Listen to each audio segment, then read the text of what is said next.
So I just saw Inherent Vice and it was pretty good. Pretty good, although I do have some mixed feelings about it. Now I'm aware that I really need to catch up on Paul Thomas Anderson films. The other ones I've seen include The Master, There Will Be Blood, and Magnolia. Haven't seen the rest of them, but I'm definitely looking forward to them. Out of the ones I have seen, this one is not as good as any of them. That being said, the ones I have seen are all absolutely fantastic. The best part about Inherent Vice to me would probably be the acting. There's not a single weak actor in the film, and as usual, Joaquin Phoenix does a great job. The cinematography and shot composition was also pretty great, but compared to the other movies I've seen from PTA, not as good. Out of all of the Paul Thomas Anderson films I've seen, there's at least one shot that's really wowed and impressed me. But even though everything looked really good, I can't say the same for this film. Now, the biggest issue I had with this movie would probably be the story, and that's not saying much because my issues with it are pretty subjective. But personally, I felt a little uninvested near the beginning of the film. At first, there was nothing that really dragged me in and got me to care about the characters, but as the movie developed, it definitely got a lot better towards the end. It was a little disjointed, but at the same time, I get the impression it was trying to be. The comedy was well done, but just like the rest of this movie, it didn't really amaze me. There were plenty of moments that were genuinely funny, but there was nothing that warranted more than a chuckle from me. I know it kind of sucks that I don't really have all that much to say about this movie, but there weren't that many parts that really stood out to me, and from what I can tell, this seems like it will be quite the polarizing movie. If the humor was more in my taste, I imagine I would have liked it a lot more. Maybe on a second watch, I won't feel quite so uninvested at the first part of the film. To the movie's credit, the 2.5 hours felt a lot more like 2 hours, so even though there were some parts that I didn't get sucked into as much as others, the film as a whole did not drag on for me. I felt like I got my money's worth, and my recommendation is to go see it so you can form your own opinions, because after only having watched it once, I'm not even really sure how I feel about the movie. Even though my expectations were not met, it's important to note that my expectations were pretty high. This rating may or may not stand when I watch the film a second time, but for now, I'm giving it a 7 out of 10.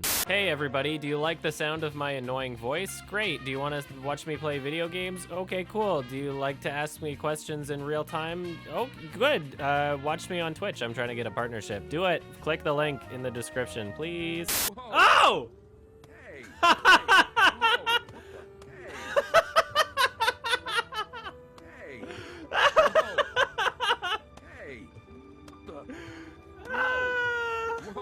I'm not high. When games give me this type of freedom, I abuse it. I have the freedom to slap people in the genitals.